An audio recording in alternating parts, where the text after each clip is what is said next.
मैंने दबाया इसको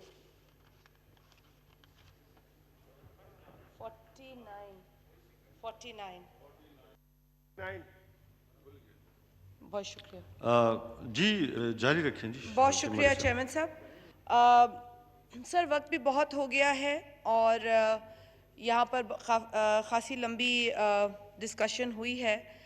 अब क्योंकि आपने चार्ज एक्सपेंडिचर का हवाला दिया, जिक्र किया कि हम उस पर बात कर रहे हैं, और जिस तरह आपने कहा कि charge expenditure is an expenditure जिसके ऊपर हम वोट नहीं करते यकीनन, लेकिन आइन के अंदर चार्ज एक्सपेंडिचर जो आर्टिकल 81 में एक्सप्लेन किया गया है, it is an expenditure that is charged upon the federal consolidated fund. Sir यहाँ पर हमें चार्ज एक्सपेंडिचर दिया गया है जो हमारे सामने मौजूद है, और मुख्तलिफ रकूम यहाँ पर हैं जिसमें यकीनन क्योंकि मुल्क के ऐसे हालात हैं, बिलखसूस इस वक्त जो भी रकम खर्च होती है, खा वो वोटेड हो या चार्ज्ड हो, वो हमारे जहनों में सवाल उठाती है। सर ये जो फिगर है, दिस इज़ अबाउट 14,729,991,902,000, ये बहुत बड़ा नंबर है।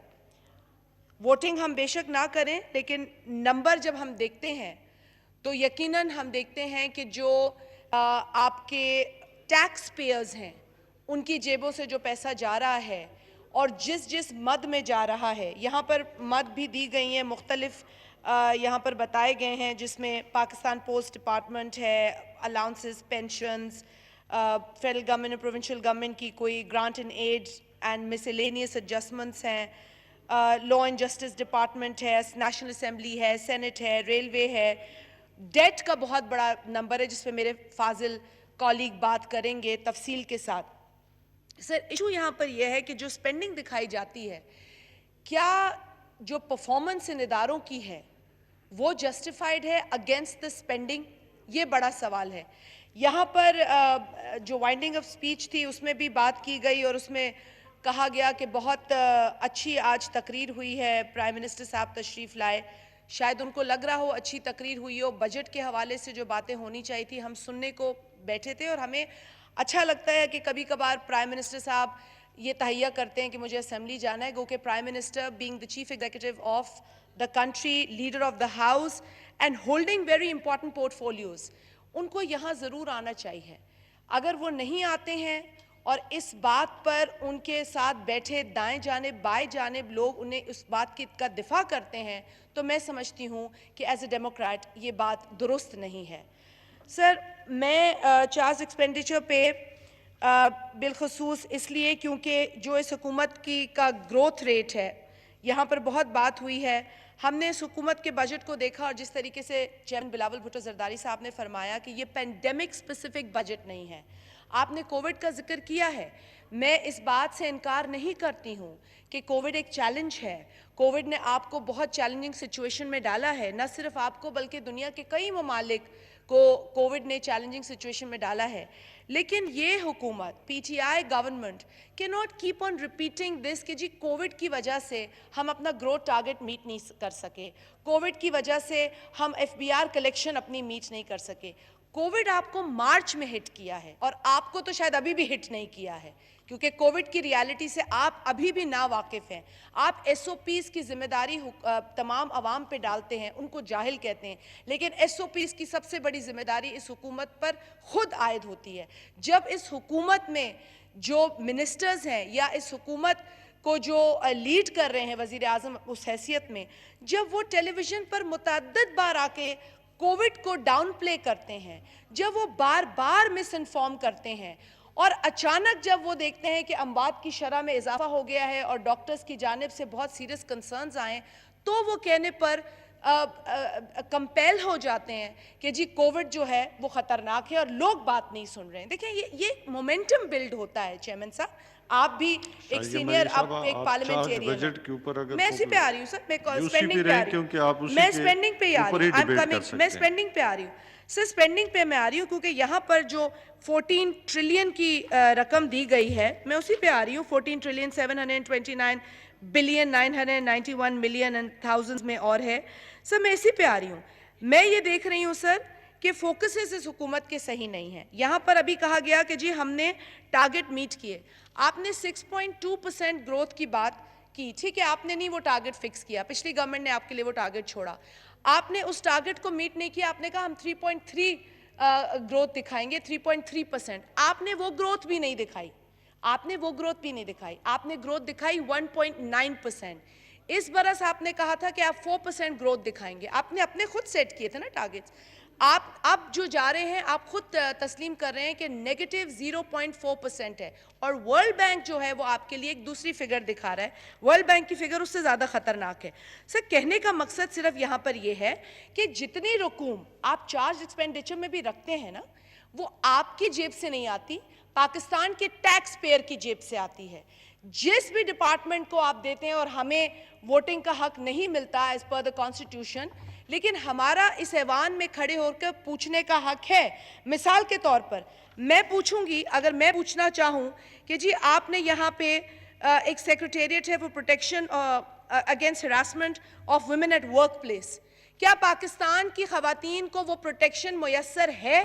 क्या ये इदारा उस तरीके से काम कर रहा है जिसकी बुनियाद पाकिस्तान पीपल्स पार्टी ने रखी थी, लेकिन परफॉर्मेंस पर बहुत सवाल उठते हैं।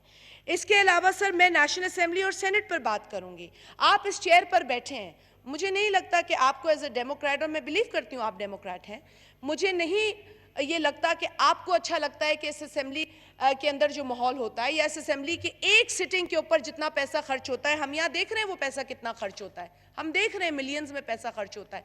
सर, जो रकूम आप स्पेंड करते हैं, उस रकूम पर यहाँ आप उसको पास कराते हैं विदाउट अ वोट। जो रकूम आप विदाउट अ वोट पास करवाते हैं, उसकी जिम्मेदारी ज्यादा बनती है, उसकी जिम्मेदारी मुझ पर भी बनती है बहैसियत legislator. First year of this government and the parliamentary year of this house, we did not pass a single legislation. ये क्रेडिट इस पार्लियामेंट का, and it's unfortunate, it's not a good sign for me as a parliamentarian. So I would not take much time because I think everybody there are other members who'd like to speak. But sir, once again, I would just say that if Article 81 does not allow us to vote on the charged expenditure, this government must understand the realities of Pakistan. If there is an expenditure that is being made, it is coming out of the pocket of the taxpayers. Exchequer को जो भी देता है tax payer, वो उसका हिसाब मांगता है, वो फिर मेरे जरिए मांगता है या यहाँ बैठे ऑपोजिशन के दीगर अराकीन के जरिए मांगता है। लेकिन जब हम आपसे पूछते हैं तो आप हमें, आपने सिंध की बात की, थैंक यू, आपने जिक्र किया पीएसडीपी का। ऑन रिकॉर्ड मैं ये लाना चाहती हूँ कि Sindh government was not consulted over the schemes. मैं उसी पे आ रही हूँ, स्पेंडिंग पे आ रही हूँ ना, चार्ज पे मैं वोट नहीं कर सकती, लेकिन मैं स्पेंडिंग का डायरेक्शन तो बता सकती हूँ। आप सिंध गवर्नमेंट का बार बार जिक्र तो करते हैं, लेकिन वहां पे नेशनल इकोनॉमिक काउंसिल की मीटिंग बजट से 2 रोज पहले बुलाते हैं, दिल पे हाथ रख के बोले, is this the way we should be performing? क्या आप डेवलपमेंट प्लान्स 2 दिन पहले बनाते हैं, 2 दिन पहले प्रूव करते हैं? Which is why we say your figures are unrealistic, because you don't have consensus over development plans, you don't have consensus over the spending that is taking place in the country. आप provinces पर एहसान नहीं कर सकते, क्योंकि provinces आपको मजबूत करते हैं, प्रोविंसेस आपके टैक्स कलेक्ट करते हैं, प्रोविंसेस आपको नेचुरल रिसोर्सेज देते हैं। जब प्रोविंसेस आपको इतना कुछ देते हैं तो खुदारा, जब आप एलोकेशंस की बात करें तो एहसान बना के मत करें। This is not an obligation, this is not an एहसान जो आप सूबों पे करते हैं। सूबों पर यह एहसान नहीं है। सूबों की मजबूती, सूबों के इस्तेहकाम से वफाक को मजबूती मिलती है, और ये मेरा फर्म बिलीफ है। जैसे कि यहाँ मुझसे पहले भी बड़े सीजन पार्लियामेंटेरियन से कहा, ये गुलदस्ता है, ये गुलदस्ता है, वफाक एक गुलदस्ता है। इसकी खुशबू उस वक्त तक रहेगी जब तक आप इसमें बदबू ना डालें, और वो बदबू कब आती है? जब आप तासुब करते हैं, जब आप सिंध सूबे को अलग करते हैं। सर, इस वक्त जो फिजा है वो तासुब की है, और मैं आपके तवस्सुत से इस ऐवान में बैठे जो चंद अराकीन असेंबली के बिलखुसूस हुकूमती बेंचेस पे, उनसे ये गुजारिश करूंगी कि if ever you talk about allocations, give the background कि नेशनल इकोनॉमिक काउंसिल मीटिंग आपने कब बुलाई, मैं सर उसी पे चार्ज पे सर मैं कटौती नहीं कर सकती ना चार्ज पे। आप चाहते हैं कि मैं जजेस का काट दूं, ऊपर ही रहें आप चाहते हैं मैं जजेस क्योंकि की बात काफी करूं लंबी कि लिस्ट काटे, है, और सबसे मेरी जितने भी स्पीकर्स हैं उनसे ये गुजारिश होगी कि आप चार्ज बजट पे ही अपना फोकस। थैंक यू सर, मेरा फोकस उधर ही है। मैं सिर्फ इस गवर्नमेंट की स्पेंडिंग का जो एटीट्यूड डायरेक्शन है उस पर भी बात कर रही हूँ ना sir, connecting it to it. Sir मैं सिर्फ ये कह रही हूँ, बलूचिस्तान ने भी अपना प्रोटेस्ट रजिस्टर कराया था, सीएम बलूचिस्तान ने, सीएम सिंध ने भी अपना प्रोटेस्ट रजिस्टर कराया है। इस हुकूमत को समझ लेना चाहिए कि लफाजी से और तकरीरों से अब काम नहीं चलेगा। पाकिस्तान के लोग परफॉर्मेंस मांगते हैं। ये ट्रिलियंस का बजट हमसे आज आप चार्ज एक्सपेंडिचर की मद में मंजूर करवा रहे हैं, लेकिन पाकिस्तान की आवाम भूखी है, पाकिस्तान की आवाम के पास बिजली नहीं है, पाकिस्तान की आवाम के पास पेट्रोल नहीं है, पाकिस्तान की आवाम के पास खाने को आटा नहीं है, चीनी नहीं है, और आप बातें करते हैं कि यहां आपने पाकिस्तान के हालात बेहतर कर दिए और कोविड ने सारे हालात खराब कर दिए। Thank you. This is a wrong excuse. I would request the government to please be more realistic in their approach towards handling the issues of Pakistan, Thank you. because Pakistan की आवाम अब थक चुकी है। Thank you. I'm grateful for the time that you gave me. Thank you. जी अली मोहम्मद खान साहब। शुक्रिया chairman